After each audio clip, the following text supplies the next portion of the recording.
What's going on? It's Coach Ed with another Coach Ed's Reading Attack Live. Going to get into a little bit of the Olympics today. Going to talk a little bit the NFL and college football is back. So just sit back and let's get into it.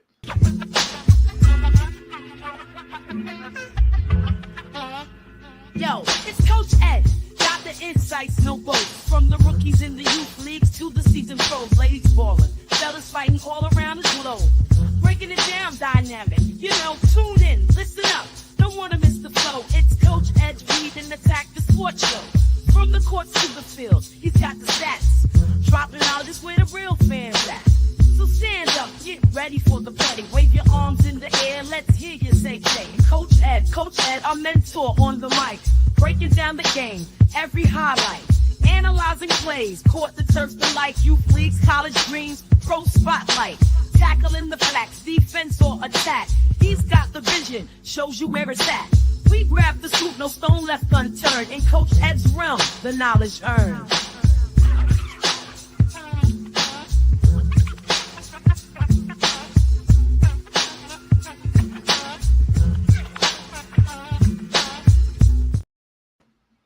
What's going on, everyone? Thanks for tapping in today to another episode of Coach Ed's Reading Attack Live. This is episode 10, so I really appreciate everyone just rocking with me as I continue to bring my perspective on the world of sports.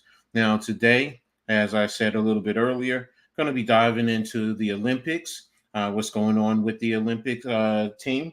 I'm also going to talk a little bit about the NFL. And I'm going to talk a little bit college football. All right, because it's that time, man. It's football is now starting to get into full swing, and if you're a football fan, you're really excited about this. A lot of teams in the NFL are putting on the pads. This week coming up, you have the Hall of Fame game, so we have actual full live contact hitting. So it's a great time to be back into the football world.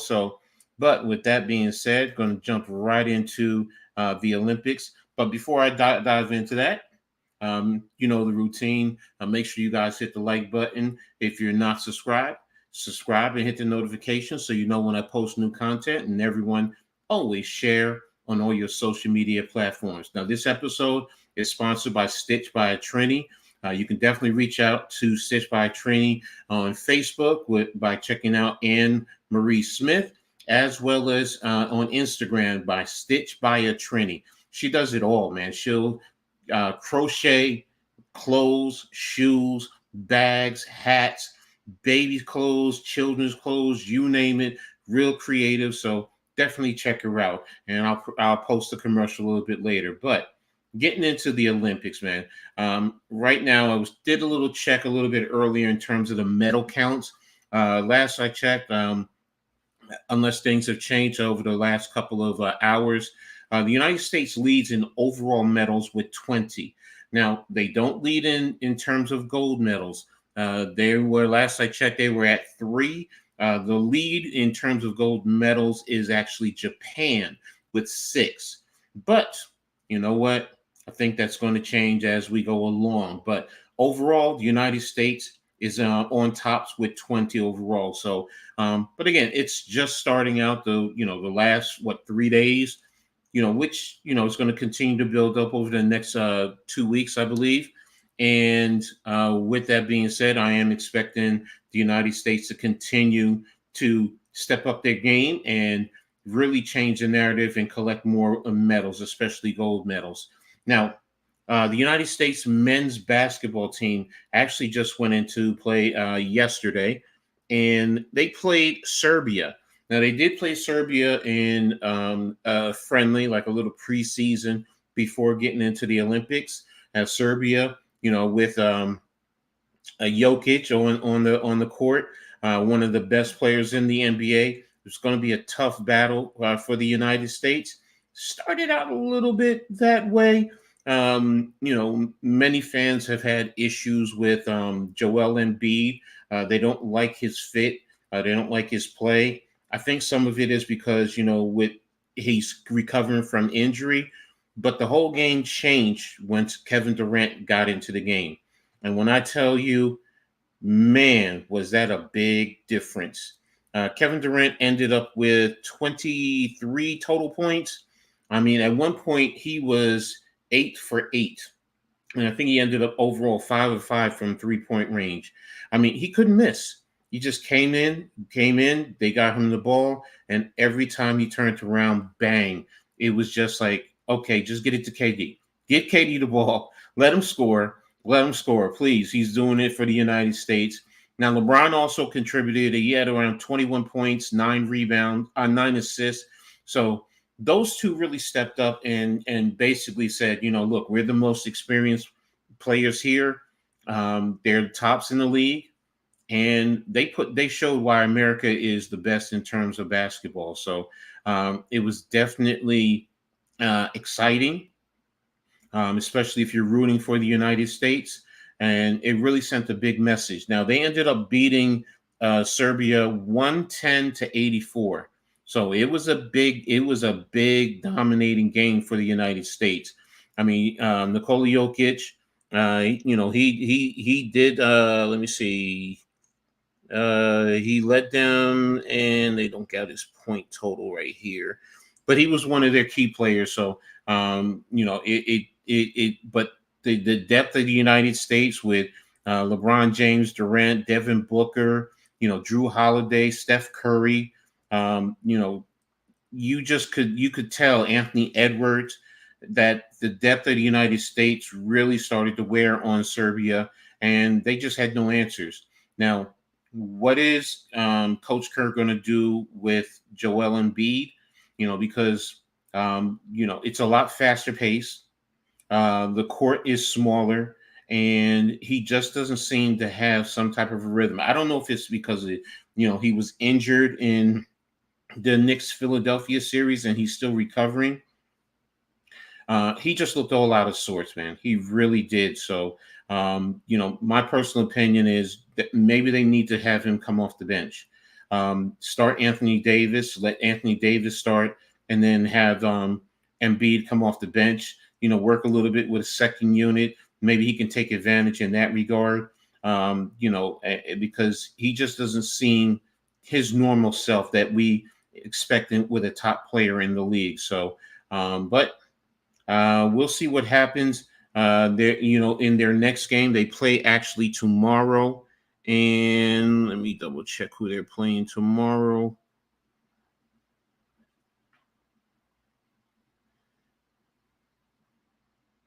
I think they're doesn't have who they're playing. I thought I had that.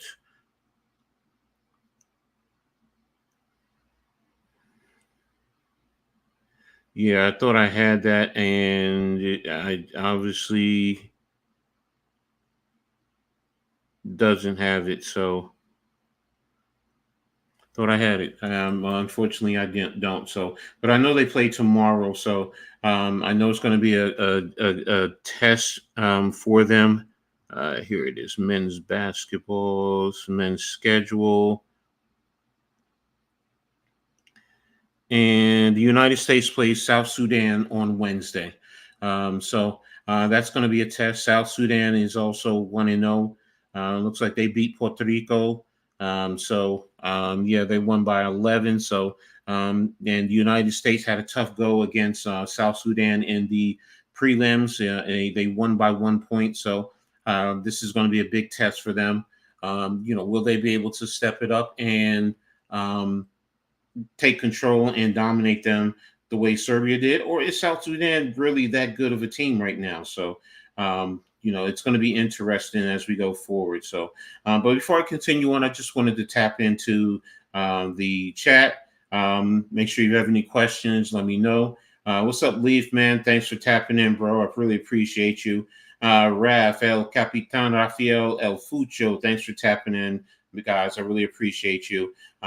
Make sure you guys, if you have any questions, comments, definitely leave it in the chat. So, but again, United States playing South Sudan. South Sudan, has shown that they are a developing program, and they're led by Luol Deng. who used to play in the NBA, played with the Chicago Bulls. So a well-versed veteran of playing in the NBA. So it's going to be a tough. South Sudan is very athletic. They're long, and they play very good defense. So it's going to be interesting tomorrow. I'm sorry, the 31st. That'll be Wednesday. How the United States handles South Sudan. Now they didn't have Kevin Durant the first time, so that is also going to be a big difference. So will his contributions really help further the United States, and will it be a different outcome, different game this time? So I'm intrigued to see it. I believe they play at 3 o'clock on Wednesday on the 31st, which is Wednesday. So it's going to definitely be it's going to be an interesting game. So, like I said, the United States had a rough time with them the last time. So, and we'll see what happens. On the women's side, the women took on Japan today, and initially it was a close game. The United States went up by double digits in the first half. Japan fought back and got it down to 7 points before the United States went into half by 11. And then from there, the United States took control. The United States used their size because the United States had 6 players who were taller than the tallest player on the Japanese team. So they attacked the paint effectively and efficiently. First half, they didn't do well from 3-point, but as the game went along in the second half, they started to hit some 3-pointers. Japan, for that matter, that's how they attacked the United States with the 3-point ball. I mean, every time I turned around, here's Japan. First of all, inbounding the ball, getting the ball up extremely quickly, creating mismatches, and next thing you know, they're putting up 3-pointers. I believe they shot 32 3-pointers in the game in total. Now, their percentages weren't very efficient, but at critical moments, they were hitting those key 3-pointers. Now, so like I said, the second half, the United States started turning up the heat on Japan and attacking inside with their size, their length. Aja Wilson and Breanna Stewart basically were the two who really were the key factors for the United States in helping them, first of all, get control in the second half, and then outdistance the Japanese from there. So and again, like I said, United States was attacking the paint. Whenever Brittany Griner was in, Japan was throwing a double team, and great team passing for the United States. They would kick the ball, get the ball out of the paint, move the ball around, and then they were finding the open player, and that player was hitting the shots or eventually attacking the paint and was able to score on in the paint. So United States ended up winning by 26 points. So that was a big win for the United States. The last time in Japan, these were the two teams that played for the gold medal, and the United States won then by 11 points. So to end up winning by 26 sent a strong message. Wells, what's up, brother? Thanks for tapping in, man. Make sure you guys go check out Wells to New Jersey. He does a great job in terms of giving you content for the UFC, boxing. So great job. Definitely tap in and get some great content from Wells. So, but again, United States. After that first, playing Japan back in Tokyo in 2020, this time they upped their level of play, upped their game, and totally controlled the game, like I said. And they used their size to their advantage and really wore down Japan eventually as the game went on. So it's going to be they're going to move on now to the next series, and they should be playing Is it Belgium? I think they're going to be playing Belgium next. Yeah, it's going to be Belgium before they end up playing Germany to close out their bracket. So, and they should be playing them Thursday. So Definitely expecting them to continue their play. Work on the passing. Chelsea Gray was phenomenal as the lead guard. She was setting everyone up. I believe she had 9 or 10 assists on the day. Sabrina Ionescu, once she got going, she ended up with 11 points, killing it from 3 point. At one point, hit some deadly 3 pointers. Um, Again, they just really played complete team basketball. Diana Taurasi was a savvy veteran out there. Kelsey Plum really did her job. Jackie Young was more of the defensive stopper. Well, they all played well defensively in the second half. Kalia Copper, played like to her true Rutgers form, where she went out there and, whoever was handling the point, she was really harassing them, getting deflections. So the United States really stepped up and they really showed the type of team that they're going to be, a formidable team. Now they're not going to take anyone lightly. So I expect them to continue to play the way that they did against Japan, against Belgium, in terms of preparing themselves for to close out this group. So, but that's pretty much it that I wanted to touch on in terms of the Olympics. There's a lot of the other going on, gymnastics, track and field. I believe the men, in terms of the group, I think they ended up with bronze today. So the overall group, in terms of bronze, there was, I believe, the women's breaststroke. The United States came in first and second. So a lot of this I'm doing off of memory because I've been following it. The United States, they also competed in rugby, men's and women. The men, their first game was against France and they lost. The women ended up playing, I believe it was Australia today, and they lost the first game. And I believe they won their second game against Great Britain. So, but again, the United States is just working hard in terms of their overall play, in terms of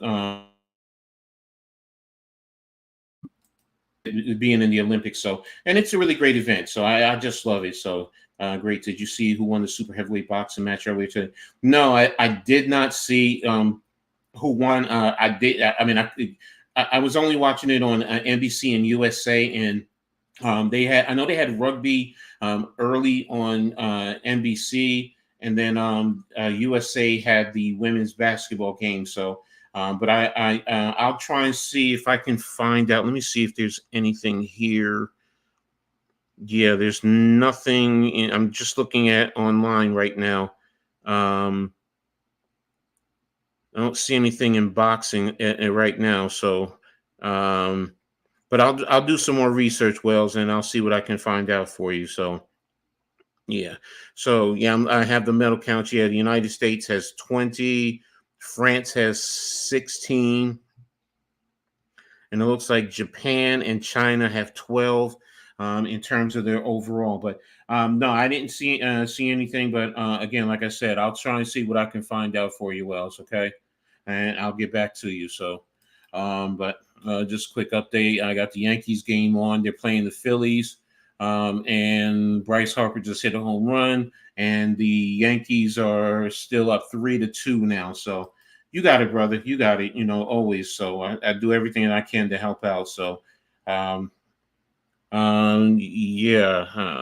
just looking at the medal count. So, but now I'm going to go ahead and I'm going to move on in terms to the next subject that I wanted to talk about. And it's going to be the NFL. I'll start with that. I'll go to that right now. Right now, as far as a Giants fan, I know we started out with the pads today. Now, we did have some guys like Dexter Lawrence who was out because of illness. John Michael Schmidt, who he was out because of injury. But the fact that you're getting into the pads now, it's just a good thing just because this is leading up to the season. But this is what I've been really looking for in terms of, football teams itself, the pads, because that's really where you determine where a team really lies, because it's in their trenches, their offensive and defensive line. So, with the Giants, that's been a source of contention with many Giants fans, especially the offensive line. But it's going to help this team develop and grow. So, and that's what I'm really intrigued with. Now, I know some fans are questioning Daniel Jones, overthrowing passes.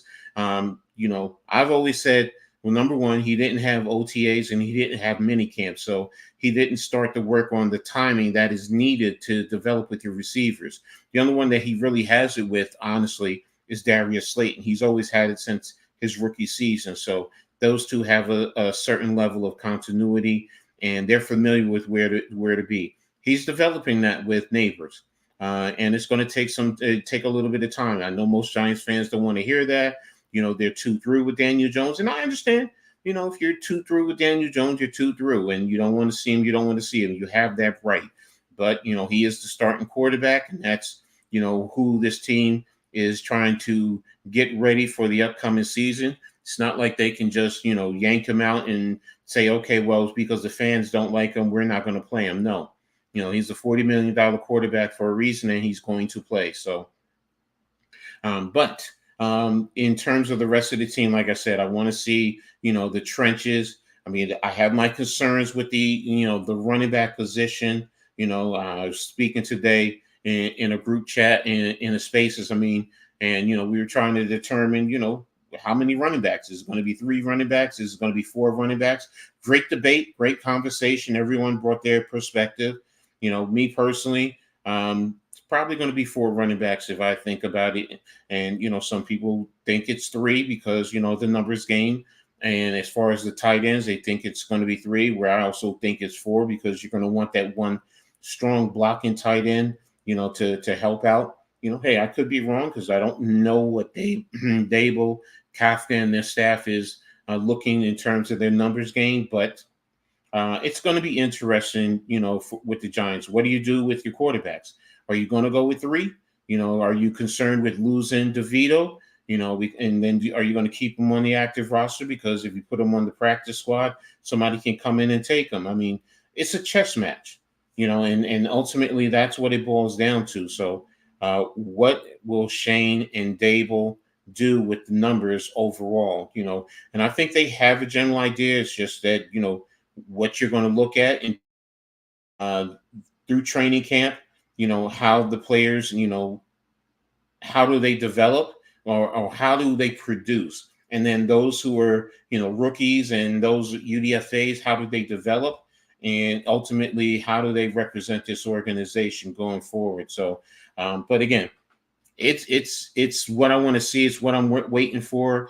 I'm going to, continue to check the little news bits here or there and see what's going to happen with the Giants, especially as we prepare next week. We have 2 joint practice sessions with the Lions. That's another test, because the Lions definitely have some strong line. They definitely play with some. They play physically in the line, and this is going to be a good test for the Giants before the preseason game next Thursday. So, it's definitely a key contention for me to pay attention. The other issue with the offensive line is always going to be Evan Neal. I've always believed in him. It's hard right now because he's on the PUP list and he's not, really practicing. So it's hard for me to fully defend him, but hopefully, they're just being precautious with him. And then when he starts to get out there, we can start to see, if the teachings are helping. So it was Frazier Clark, and he got the bronze. Richard Torres Jr. got the silver, and I can't say that name, got the gold. So 11-6. I got you, Wells. All right. Thanks for that update, bro. So I really appreciate that. So there you go. In terms of the Olympics, in terms of the heavyweight boxing, the United States walked away at least with a silver. So which just adds to the total amount. So, but getting back to the NFL and the teams, getting ready for the season. I mean, for you guys who are not Giants fans, what are your thoughts, in terms of, what your team is doing? What are your expectations? What are your concerns? What are you hoping for? So for me, like I said, I'm looking at the offensive line more than anything. Now, there's some things we're going to look at defensively. The cornerbacks, especially the cornerback two, the slots, and also the safeties. I mean, overall, the defensive backfield is young, but with Coach Henderson there, he does a good job of coaching up players. He's always done that since his time here with New York. So I'm confident that he's going to help get these guys in mentally ready and understand how to play this game at a high level in the NFL. So, what's going to happen with the linebacker play? Who's going to be backing up McFadden and Okereke? I mean, I have my idea. I have my thoughts. There's little things that I'm hearing, but that to me is going to be key. To this whole defense. Especially with this new defensive system. It's not going to be wink system, heavy blitz anymore. You're going to be playing back a little bit more in zone at times. You're going to rotate your coverages. You're going to mix it up. So how do the players adjust to this new scheme? And with the linebackers, that can also, especially with the front line, as long as the front line is keeping them clean. And what do I mean by keeping them clean? You keep the offensive linemen from getting to them to block them. Then in the run game, they should be able to flow freely and hopefully make a play on the running back. So, and again, the team needs to work together. I think, based on what I watched with Coach Bowen's defensive philosophy in Tennessee. I see little things that that this team can take advantage of. So I'm intrigued. I'm going to really dive into it. Do I in terms of how much zone coverage is he going to use versus man? How does he rotate his coverage on the back end? Is he going to stay in cover two? Is he going to roll to cover three? Things of that nature. So I'm just going to pay attention to it as we go, and especially during the preseason games, just little things. Is he going to stay truly vanilla? Because if he stays vanilla, then he's going to do a lot of other things once the season gets going. So I'm excited by it. If we can stay healthy and we can do what we need to do, I think we can have the pieces to be a very effective defense. Now, I'm not going to say elite, but I do think that, we can have a defense that will give teams problems and put us in the offense in position to be successful and possibly help win games. What's up, Daniel? Thanks for tapping in, man. I really appreciate you, man. So I hope you're having a good Monday yourself. But that's what I'm looking for. Now, in terms of teams that I'm intrigued by this year, in the AFC, I'm intrigued by the Jets and Cleveland. And all of it stems from their quarterbacks, because I do believe that both of those teams, well, the Jets also their offensive line.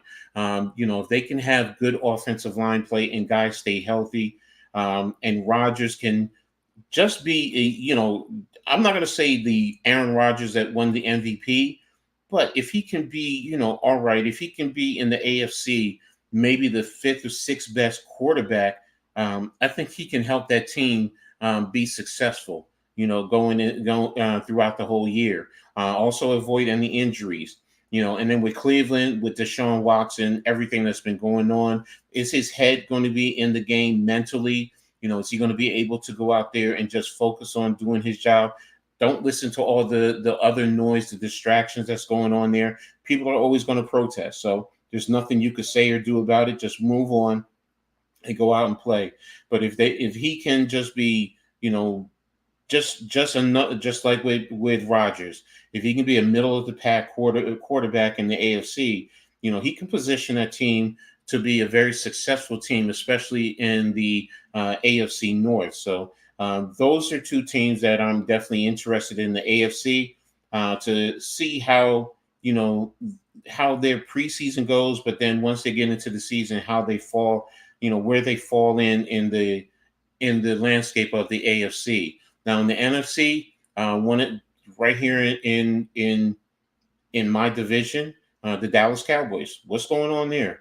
You're not signing Dak Prescott. Are you going to? I just heard a storyline that they were really focused on trying to get it done. I heard this yesterday, but prior to that, all these storylines were they're not doing anything. So what is going on with the Cowboys, and how does that affect them? And Dak Prescott, going forward, if he's just basically playing it out, where does that leave him? And then, with Mike McCarthy, because then to me, Dak Prescott and Mike McCarthy are aligned together. So, as a Giants fan, yeah, you know what? First of all, I can't stand the Cowboys, but, as a division opponent, you want to see them, in a sense, struggle. You want to see your team overtake them, whatever way you can, and, if Dak Prescott just taps out, or if he plays out and he's a professional and he does what he wants to do, and after the season he leaves, okay, then where is he going to go get his money? I mean, the market right now in the NFL, especially for quarterbacks, is rising. And that's the problem with Jerry Jones. When you got Jordan Love, who just basically getting 55 per year average, Tua getting 53. Well, what about Dak Prescott? I mean, you can make an argument that, he's at least, well, Love is 1 year, so, but, Prescott has been there, and all my research shows that he's only had one losing season as a starting quarterback for the Dallas Cowboys. Now you can question and say, okay, what about the playoffs? Okay, that's fine. But it shows that, what? He produces, though, when during the regular season, he keeps the Cowboys at least in contention for playoffs. And that's the first thing. That's what you always want to do. You always want to put yourself in position to at least get to the second season, because anything can happen in the second season. So, and Dak Prescott at least gives them that opportunity year in and year out. So the price for him is just going to keep going. If Jordan Love off of 1 year is worth $55 million, if Tua, with all of his injury history, and last year he played one full season, and he gets 53, what is Dak Prescott worth? Right now, you could say 58 to 60, 61 million. So, and every quarterback is going to be watching this, because they're going to say they want that other quarterback in front of them to raise the bar, because then that means they're going to be able to get some more money when their time comes around. So that's why I'm intrigued with Dallas. For that matter, what are they going to do? Yeah, I could say to a certain extent I'm intrigued with the Eagles. What's going on? You lost Kelsey, you brought Saquon in. How's that team going to be? It's another division opponent. I can even say with Washington, with Jaden Daniels, a new head coach, new ownership group over there. So, my whole division, yeah, in a sense, I'm intrigued to see what happens with everyone there. In the landscape of things. Do I want my team to? Do I wish and hope that we could end up being the best team in the NFC East? Sure. But reality also tells me that's not going to probably happen. So, where do the Giants play? Where are they really at in the scope of things? I want to see first and foremost the Giants be competitive. Be competitive with Dallas and Philadelphia, and beat them, or at least split with both of them. And then, handle Washington if you continue to do that like you have been all year.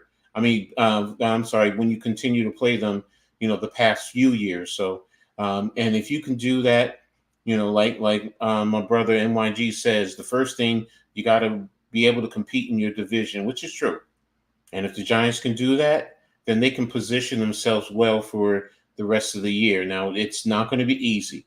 The schedule is not easy. So, you're playing the AFC North as it is, so that's going to be tough in itself. So, the Yankees have now just scored 2 runs, so it looks like they went up 5-2. But again, with the Giants, especially in their division. If they can be competitive, that goes a long way to helping them, for the season. And then, being competitive with the rest of their games. Like I said, if you could do 4-2 and split the other games, you know, that can get you, or at least and be at least win 8 games. Last year you won 6. This year, if you can go to 8, that to me is showing some level of progression. That also tells you this team is headed in the right direction. For everything that many fans, Giants fans, complain about, if this team does that, you're seeing that they're bringing in talent and that they're competing and they're building the program the right way. So that's what's most important to me in terms of this team going forward for the Giants. And then, like I said, to pay attention to what's going on, see what's happening within the division. And then, there's going to be teams here or there. Some teams in the NFC South. Are the Giants on par with them, because that's always perceived as the weakest division. What about the NFC West? Where do you stand with them? So, one team I am going to be interested in also out of that division, just for selfish reasons, is the Arizona Cardinals. I want to see what Max Melton does over there. I definitely want to see how they do. And one other team I forgot about, this team that I am intrigued about definitely is the Green Bay Packers, because of the money that you paid to Jordan Love. Shout out to Chris Canty and the unsportsmanlike crew this morning. They basically said, look, that team, that roster, those players are basically all in the same age range with Jordan Love. And that means that they're going to be building and growing together. It's not like you have an older quarterback with young players or a young quarterback with a lot of veteran guys. They have the ability to grow together and position themselves, for success going forward. So I definitely want to see how, that team continues to grow. Of course, Jordan Love, is he more the quarterback that we saw in the second half, or the quarterback that we saw in the first half, or is he a little bit in between? I tend to think he's more in between. The other players around there are going to help him, but like I said, they're all built together. So, but yeah, that's it in terms of the NFL. And, again, if you have any guys that have any questions, make sure you hit me with whatever questions you have, man. I'm here to answer any questions. So next I'm going to talk about is Rutgers football. Rutgers started training camp today. So, guys came into camp yesterday, and today they had their first practice. Coach Yano, during interviews, he said, he was pleased with what he saw. Quarterbacks, they were, working very well, coming in, leading the team. It's not much that they could do that they do on the first day, but the quarterbacks were taking command in the offensive series. Defensively, they're led by a lot of seniors. So right now, this team is going to be run, in a sense, by the players. And when I say that, what do I mean by when you have a veteran group, the coaching staff can, yes, you're going to coach. You're not just going to leave everything in the players' hands, but, the coaches can just relay information, and then those veterans guys can, in turns, grab hold of the younger guys and tell them, this is how we do things. This is what we do. This is how we practice. This is how we play. And you can also relay some of the messages that the coaches have. That the Yankees just scored again. Looks like they just scored 2 more runs. They're up 7-2 right now, and it's in the top of the 5th inning down in Philadelphia. But getting back to the program, I like that. I like that. I like when you have a lot of veteran guys that, you can say, hey, this is what we're looking for. And the veteran guys can grab the younger guys. Look, this is what we do. This is how we do it, and you can also help coach them up in a sense. This is how we practice. This is how you work this technique. This is in this call. when they're in this alignment, this is how we, address it. This is how we play the call. So, but yeah, I like that where it allows coaches also to sit back and observe a lot more. So instead of just sometimes you're just going, maybe grabbing a young player here or there, trying to get them caught up. Now you can sit back and you can just allow the veterans to help run the team, but you can sit back and see what's going on. And if you need to step in, then you step in. And, I've been there myself. I've done that. But when I have a veteran team, I love it. It makes my job that much easier. So, and that's what I love about this organization right now. I mean, Rutgers is really in a good position, good place. In terms of what's happening, they just had 3 more recruits the past 2 days just commit to Rutgers. So it again, the football program and the basketball program, they're in a good position, for what they're trying to do in the long run. And with the schedule where you don't have to face Ohio State, you don't have to face Penn State, Michigan, you don't even face Iowa, you don't face Oregon this year. It allows Rutgers to be in a position to, capitalize off of the schedule. Now, it's not going to be an easy schedule, so I'm not going to mislead anybody. Other than the first 2 against Howard and Akron, they're going to be in games the rest of the season. Washington, you don't know what you're getting because of the change over there from the head coach, the new head coach, and you lost a great deal of players who've moved on to the next level or graduation. So it's going to be a tough team. Virginia Tech, in some publications is projected to be a top 25 team. Rutgers goes down to Blacksburg to play them their 3rd game of the season. So it's going to be a tough game, and playing down there in Virginia is a tough environment.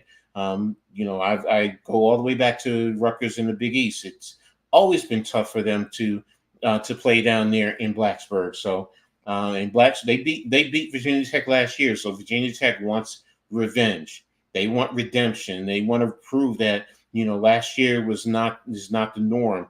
It was more of an aberration. So it's going to be a tough game to play against them. UCLA was a physical team last year. Yes, there's changeover in the coaching staff, but a lot of the players are still there.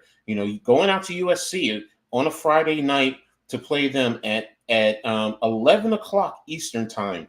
It's kicking off at 8 o'clock on the West Coast, 11 o'clock here. So that's going to be tough in itself right there. So Michigan State is always tough for Rutgers. Illinois is going to be tough.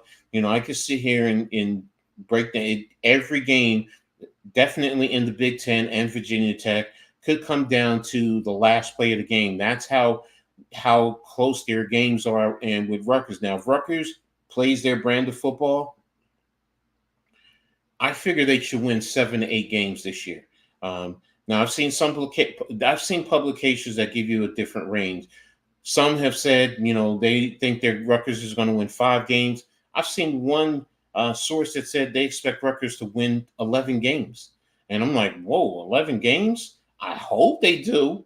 I really hope they do. But, like I said, I think it's going to be 7 to 8 games this year, which to me is still good. It's still very good. They won 6 games last year. With the bowl game was 7 games. So if you win 7 during the regular season or 8, you're still ahead of the game. So, and again, if you look at the schedule, you go over it. It's going to be a very challenging season for Rutgers in terms of their schedule and the teams that they play this year. Like I said, you got Virginia Tech, Washington. You go to Nebraska. You host Wisconsin. Oh, they haven't beaten Wisconsin at all. Minnesota, they haven't beaten Minnesota. Maryland, Illinois, Michigan State. These are schools that they're on par with. This also says that Rutgers now is really a Big Ten program. No more is it that, Rutgers is a cakewalk. No more can teams say, look at, oh, well, Rutgers, let's circle that as a W. No, you can't. Right now, just like I said, Rutgers can go out there and win all those games, and they could lose a lot of those games too. So, but again, I do have faith and trust in Coach Shiano. He has them focused. As he says, he with Chop, he says, just focus at the task at hand. Don't think about the past. Don't think about the future. Just think about the task that you have right there in front of you. And chop away at that point. As long as you focus there at that, you'll continue to build and become a good program, and a successful program. So that's what I'm hoping for, and that's kind of what I'm expecting. Coming from this program. So and I'm excited. Those of you who know me, I'm excited. I'm also excited for the whole program. Rutgers basketball. The men's basketball team has been doing a good job. Recruiting very well this past year, recruiting in the top 5 in the country. Right now, you also have Keon Anthony, who is the son of Carmelo Anthony, who has Rutgers in his top 6, along with his father's school in Syracuse. So, for Rutgers to be considered with kids like this, 4 and 5-star kids now, that's changing the narrative. And this is what I mean by, Rutgers is now a Big Ten program across the board. No longer can you sit back and say, oh, Rutgers is a joke. It's an easy win, no matter what. What's up, man? NYG? Thanks for tapping in, bro. What's up with you? How are you doing, man? Just sitting here, finishing up, talking a little bit of Rutgers. You know how I do. So, but again, with Rutgers athletics across the board, I mean, a lot of the Olympics programs are doing well. You've had certain programs who have won the Big Ten title, who have won Big Ten, who have won in wrestling. You've had players who've won Big Ten titles, or however they categorize it in wrestling. You've had soccer do well, women's soccer, do well, women's field hockey do well. Again, track and field is growing. So no longer is Rutgers program, Rutgers athletics, thought of as a joke. And many people who were saying that Rutgers does not belong in the Big Ten, or, if the Big Ten decides to kick teams out, you can't say that about Rutgers. I'm sorry. You can't. Now, if you want to say you want to see it over a consistent time, that's fine. But as I always say, the Big Ten is also about TV markets, and New York, Rutgers has 2 markets that they actually bring to the table. No other school does that. No other school, not even USC and UCLA. Rutgers brings you the New York and the Philadelphia markets, and that's value to the Big Ten. The others don't. UCLA, USC brings you the Los Angeles market. Maryland brings you the state of Maryland. What is it? I think they bring Baltimore. I could go down the list. Northwestern brings you Chicago because they're in Chicago. The other schools, Penn State is in central Pennsylvania, so they're not bringing you Philly. They may try and say that they do, but no, they don't. No, they don't. So they can't even say, well, we bring you Philly and Pittsburgh. They don't even do that. And go down the list and look at the Big Ten schools. Rutgers is the only one that brings you 2 major media markets, which is why I always say they're in the Big Ten as long as they continue to perform and they have that media market, because it helps increase the value of the Big Ten, which is now where they're going to be paying out schools anywhere from $75 to $100 million down the road. So in other conferences aren't doing that. The closest is the SEC. And I think they're in the $60 to the $70 million range, in terms of their payout. So, that's why Rutgers is in a good spot. They're doing well in recruiting, and people see that. Football is not just racking up just in the New Jersey area. I mean, they're up and down the coast. They're getting kids from North Carolina, from Georgia, from Florida. They're going into the heart in the Big Ten, Minnesota, into Ohio, into Michigan. They're getting kids that are coming here, and now you're going to be able to go ahead and go to the West Coast and get the LA market, and Seattle, and Portland, Oregon, for kids who may not be able to go to their schools, or not every school in the Big Ten. But you know what? I'll go to the East Coast and play because I'll be playing in the Big Ten.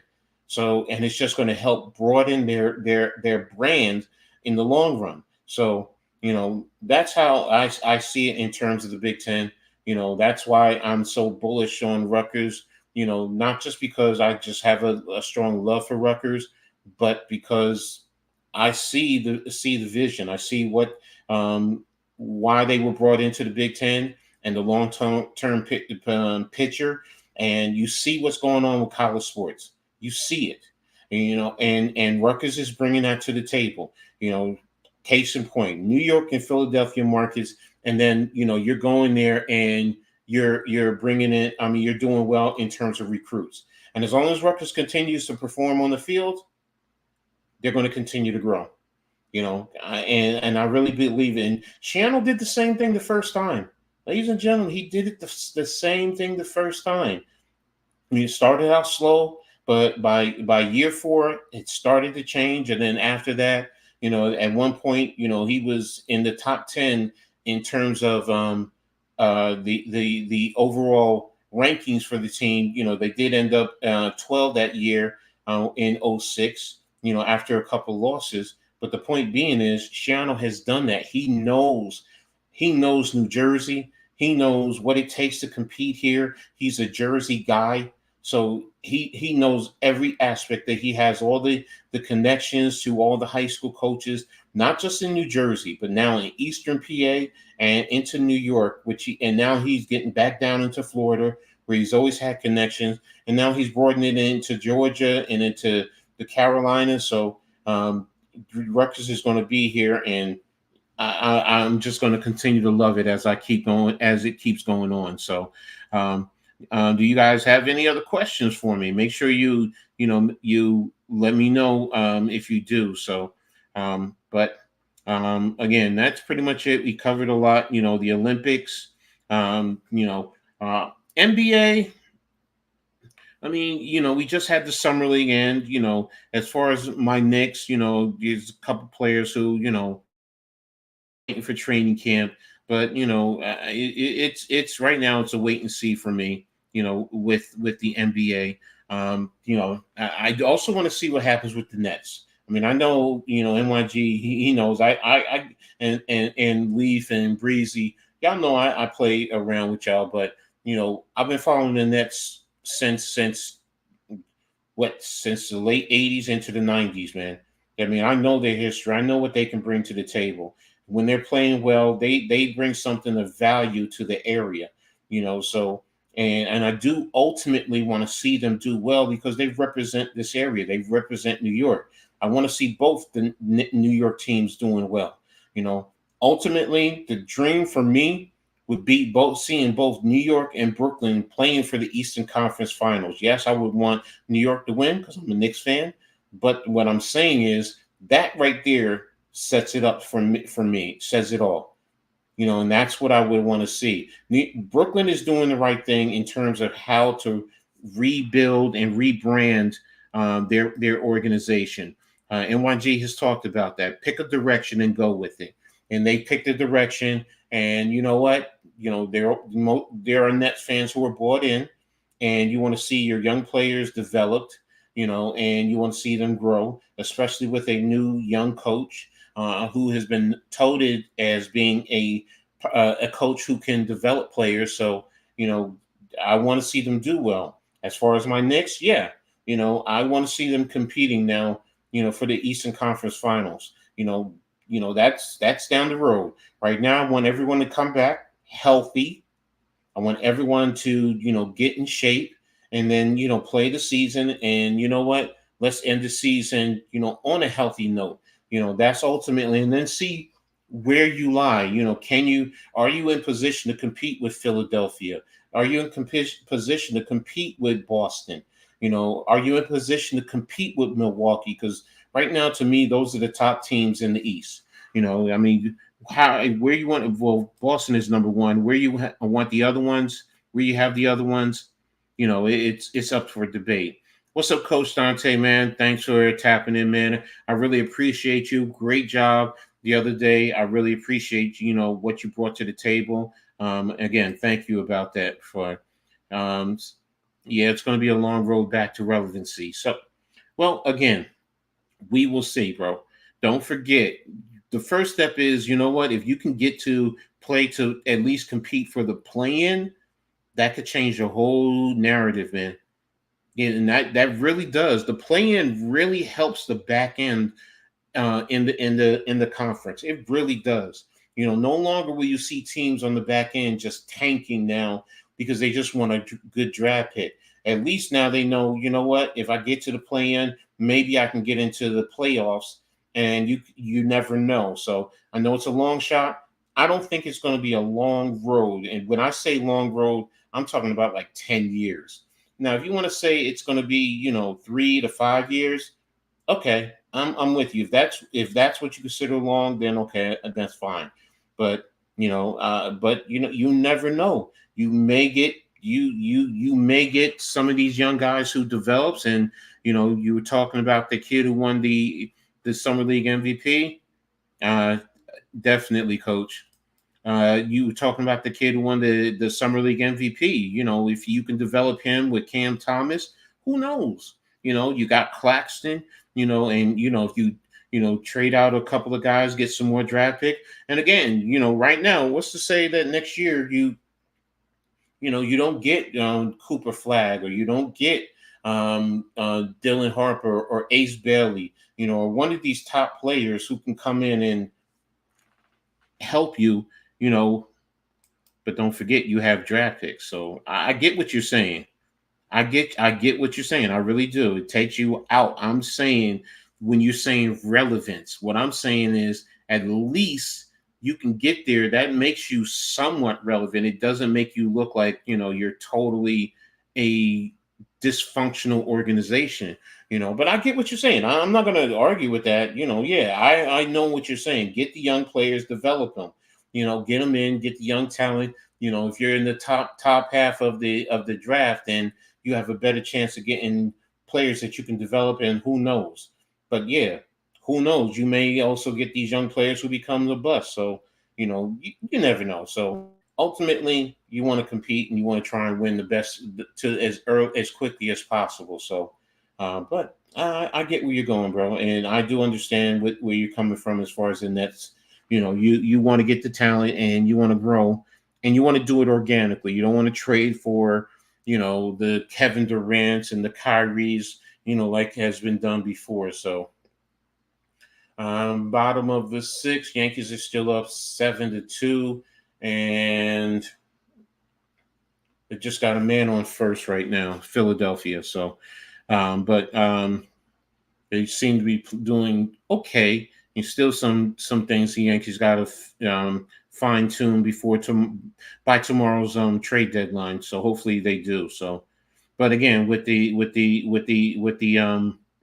Nets, I get where you're going. And like I said, as far as my Knicks, hopefully we can compete for the conference championship, and take it from there. We definitely, you talk about it, NYG, about having a backup big person. So, that's important. So that's definitely important. So Bryce Harper's already down 0-2 with nobody out, with a man on first. But I know he also already has a home run, so this is a key out right now for the Yankees. So, the Yankees definitely. I'm sorry, Yankees.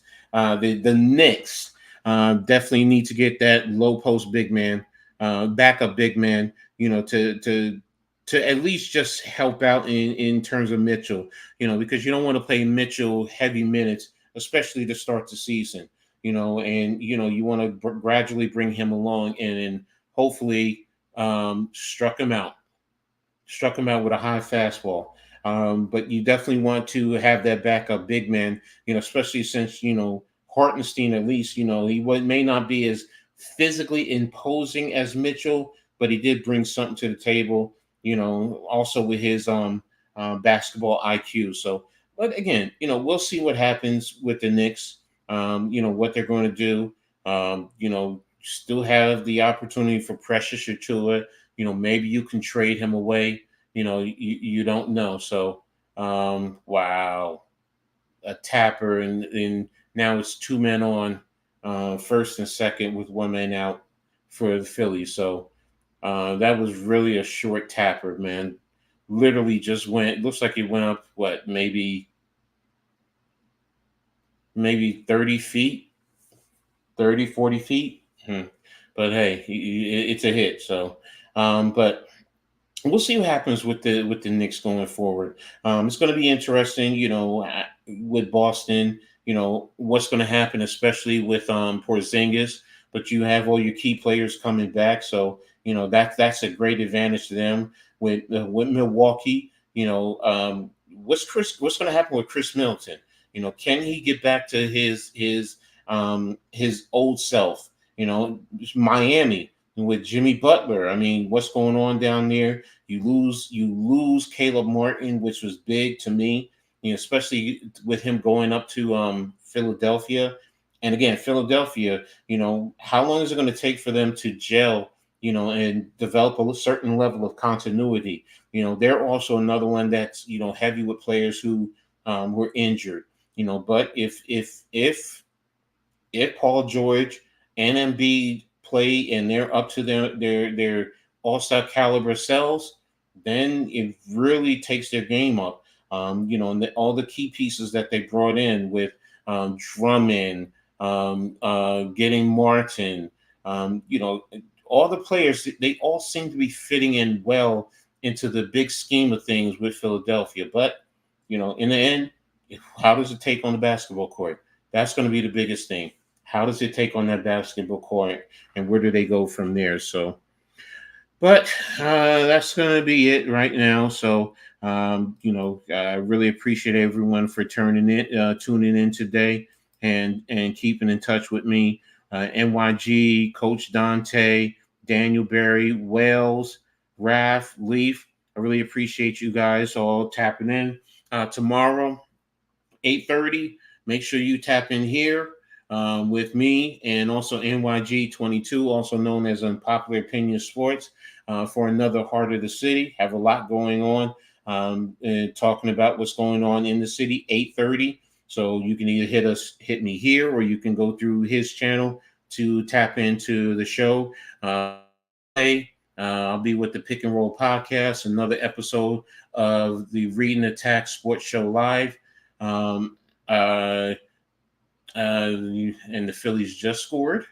Got a base hit, so it's one out, two men on at first and third now, with one run in, so it's 7-3. So, but like I said, Wednesday, Reading the Pick and Roll podcast, another Reading Attack Sports Show Live. Thursday, I'll be going solo with the Full Court Press. So I'll be talking about the W, but I'll be talking a little bit more about the Olympics, with the game that have played. So, I'll stay tapped into what's going on, and I'll definitely be able to give us more. Friday will be with NYG's on Popular Opinion Sports with the Blacktop podcast. Saturday, another episode with the Halftime Coaching Adjustment Show with me and Philly Halftime, 2 old farts, giving you our perspective. And then Sunday, Giants Conversation, as we will talk a little bit more with the training camp and what's going on in Giants land. So, and then hopefully I'll be able to get my new show up, doing it for the R, just trying to solidify a time slot and fine tune a couple of things. But going to be a busy man. So definitely bringing you the content and trying to grow the channel and give you guys what you love. So, but with that being said, I'm going to go ahead and play the commercial for Stitch by Trini before we get out of here. Thanks everyone for tuning in. I really appreciate you. and I'll see you on Wednesday. If you are looking for a special flavor, that gear to accentuate who you are, check out one of the top creators of the best handmade clothing designs that's out there, Stitch by a Trini. They have everything that you're looking for, whether it's clothes, swim gear, hats, wraps, bags, footwear, whether it's for the adults or for the kids. Stitch by a Trini is the one for you. Check them out on Instagram at stitch.by.atrini, Trini. You can also reach out to Anne Marie Lynn Smith on Facebook. A call to 732-362-1509. Put your order in. Have it sent to you. You'll never go wrong. Stitch by a Trini is where it's at.